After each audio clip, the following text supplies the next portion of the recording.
As you can see right there, somebody tried to make a block-off plate, but it wasn't even attached. That's just how it was when I pulled it off. So, in order to take this guy off, there are 4 12mm bolts holding it to the body, and you need a box end wrench. Nothing else will work, so I'm gonna go grab that.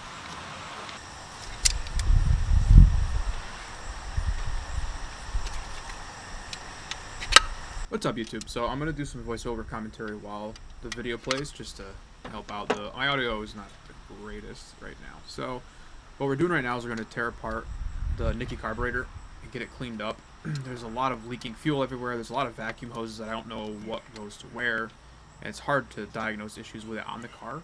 So you're just gonna kind of watch me take things off as we go.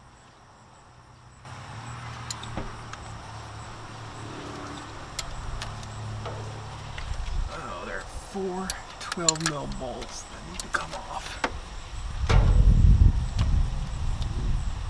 Oh, this one is already loose. That's always a good sign. There's your accelerator pump.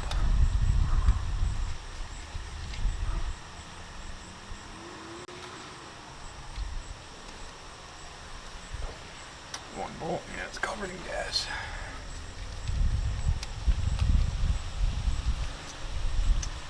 We're going to be taking this whole carb apart with all the seals, everything on it.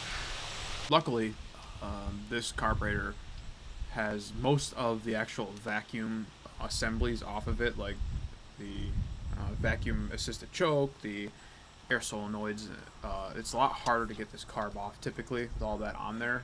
The 4 12mm bolts on the plate are pretty nasty to get to. 2 of them on the backside by the intake manifold are pretty easy. The ones over top of the intake manifold on the inside are quite difficult, and having a bent 12mm ratchet, like a 90-degree bent ratchet, actually helps quite a bit.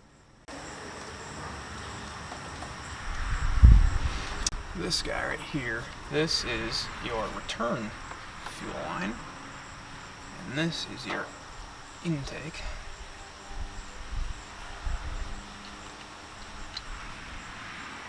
You got your choke right here, which is indeed disconnected, which is not good.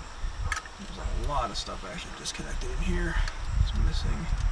There's a lot to go through and figure out all of that. Accelerator looks to be intact.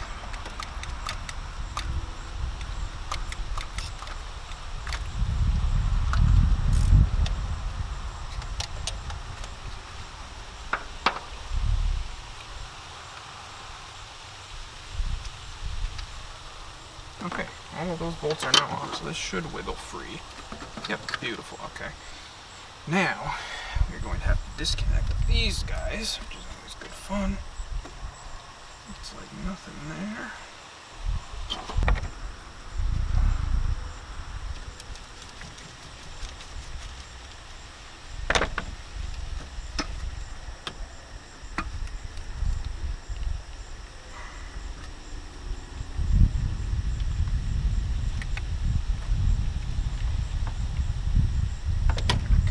That out of the way, beautiful. What else we got? This is a breather vent. You want to make sure that this is never plugged. And we just have the throttle cable linkage. It should be also a 12. Yep, there she is. Slide that sucker out.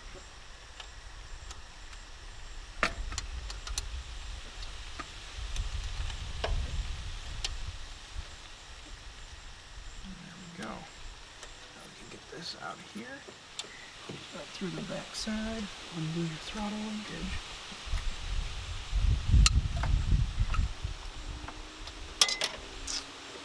Should just about do it. There you have it.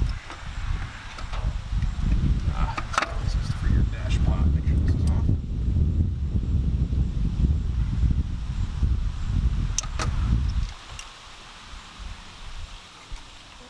And here we go. Here is the Nikki Carb. Got your choke plate. secondary jets, main jets, all sorts of stuff. So we'll get this set up, we'll start cleaning it up, tearing it down, going through the rebuild process of this for you.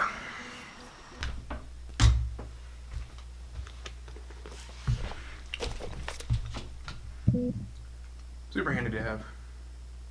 Haynes Automotive Repair Manual. We're just going to go step by step through this to clean out the entire carburetor. You can see the arrow on the screen. That's pointing to the throttle position sensor. You don't actually need that if you are going to do a emissions delete on this carb. What you see that arrow pointing to is actually the air vent solenoid. You can put a 12-volt source to that from keyed ignition in order to keep it on. If you don't do that, typically you can have issues with idle. Now, this arrow is pointing at the richer solenoid, and as far as I can tell, this is only on manual transmission cars, and it can just be disconnected and left unplugged. And these arrows show 2 of the top hat plate bolts. These actually seal the top hat down to the carb body. There are a total of 8 of them and 1 in the center that need to be removed in order to get at the gasket. And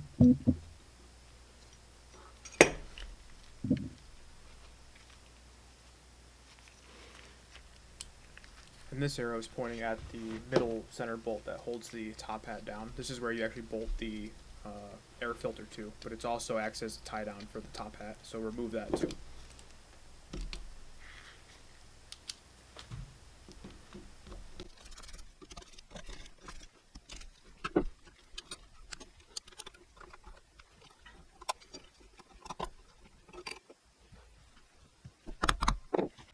What you see me cleaning right here is the throttle plate gasket that mates the intake manifold to the actual carburetor. Don't put any of the gaskets included with any of the kits you get. I don't know why they include them. There's specific little holes. You can actually see them right there that mate up with the carburetor, and those are like vacuum line holes for different things. Now what I'm drawing is a little template of the top hat to organize all of the bolts that I need, because there are different lengths of bolts that go in different spots, and they all have to go in their set home, so it's easier to just draw a picture instead of trying to remember where everything goes.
That arrow is pointing to the accelerator pump, and that is extremely important to take apart and clean and replace the gasket. It gets very corroded and old, and you're going to have a hell of a time accelerating your car. It actually pumps gasoline into the main jets.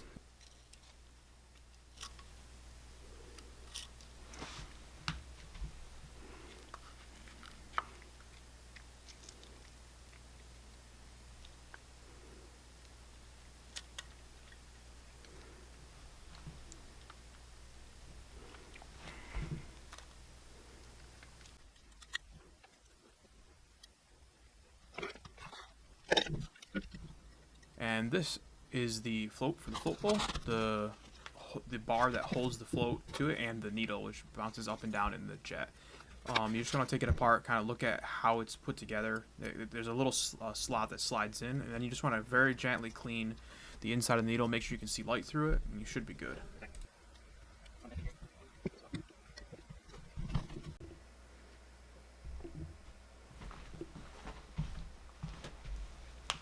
What I'm doing now is prepping to take off the accelerator pump assembly. There's a little C-clip and a little pin that actually holds the lever in place so it can pump. It's a little bit of a pain in the butt to get off, but you kind of just have to work it off. And just make sure you save it, because the kit doesn't come with the right size. At least the kit that I bought doesn't come with the right size C-clip.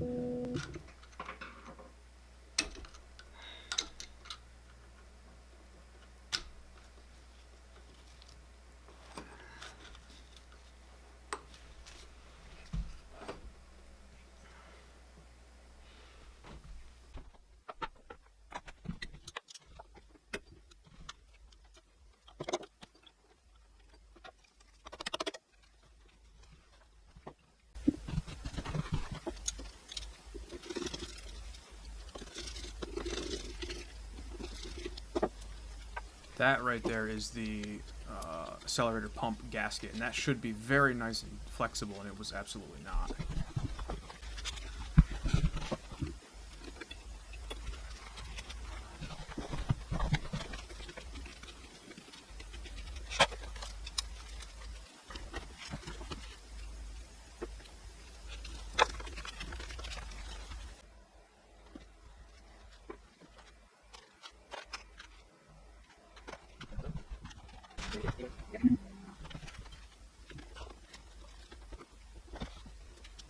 Now I'm going to be taking off our 4 Phillips head screws that are holding the mid plate on, where all the jets are located.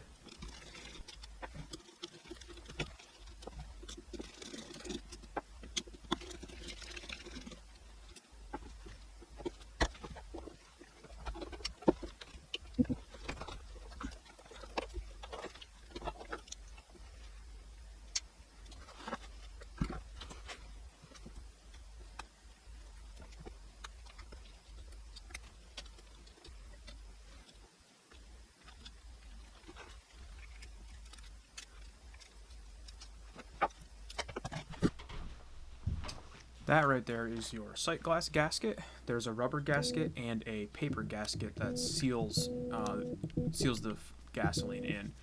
You can look through there to see your float level. Some of the gaskets don't fit properly, so you have to snip some of them.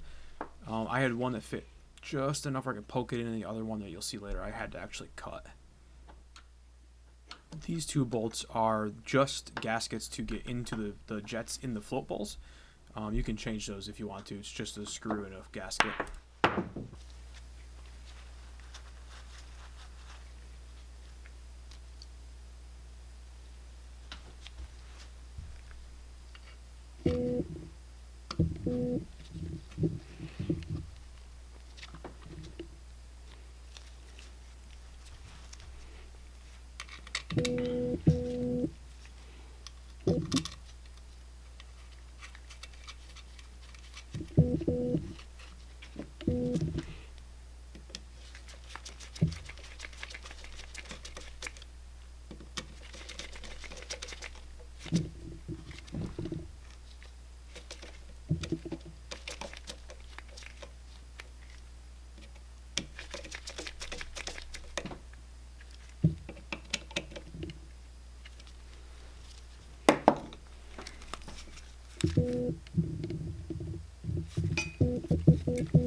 So this is the plate where the idle air control system was located. This is what you saw in the beginning of the video that was actually just left open when I got the car.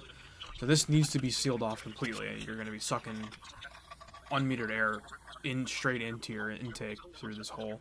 I used an oil resistant just black gasket maker and this plate that came with it, which looks to be aftermarket. You can actually buy pre-made gasket covers for this specific manifold to do this delete.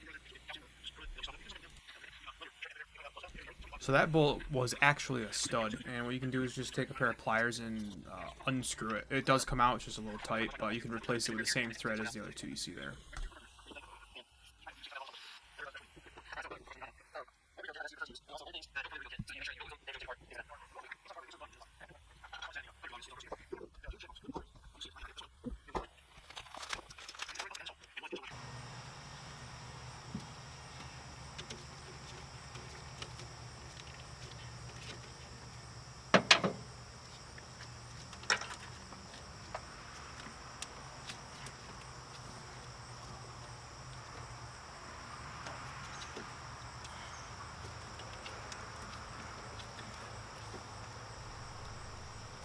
Now I'm going through and I'm just changing out some of the fuel lines, the fuel filter to the fuel pressure regulator. It's just, I don't know how old the fuel filter was. They're pretty cheap, so it's just a nice, easy peace of mind, piece of maintenance to do when you're tearing apart these old cars.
You can see how I'm putting on the gasket onto the manifold and onto the the carburetor gasket.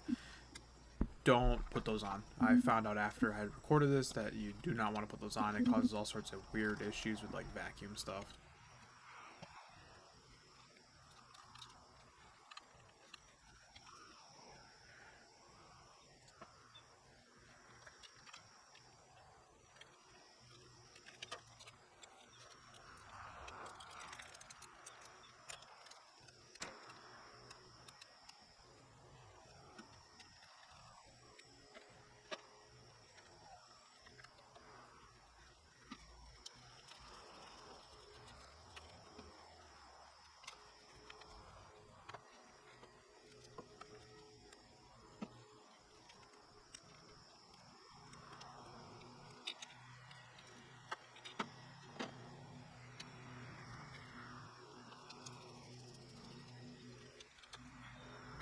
Now I'm just going to put some fuel pressure into the system, kind of see how my lines hold up, make sure there's no leaks anywhere, make sure all the gaskets and the floats are good. Everything seemed to check out for me.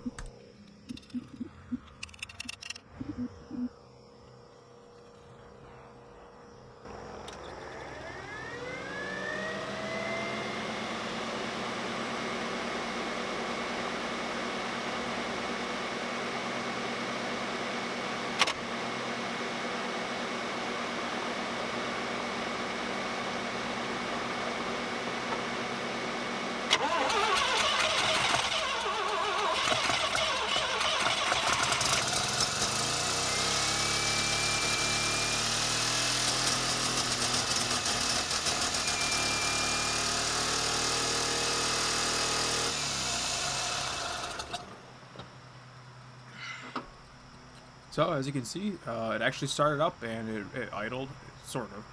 It was running at 3,000 RPM-ish, around there. It's a little high, and what I found out later, there's actually even more vacuum leaks that I did have to go through and plug up. There's a couple of hoses that are cracked and old. There's just everything can leak on these old carbs, and if you have any sort of vacuum leak at all, you're never going to get your idle down whatsoever. I'm going to throw in some clips of the car actually idling really well. I went through and I fixed an absolute mess of vacuum leaks. I messed around with the idle. I'll probably make an update video later on showing how to actually adjust the idle mixture and go through the idle set screw. It's a little tricky and kind of weird, and you kind of have to play it by ear, but enjoy the braps of a rotary. And thanks for watching. Hit subscribe, like, leave some questions, comments in the comment section for me. Thanks for watching.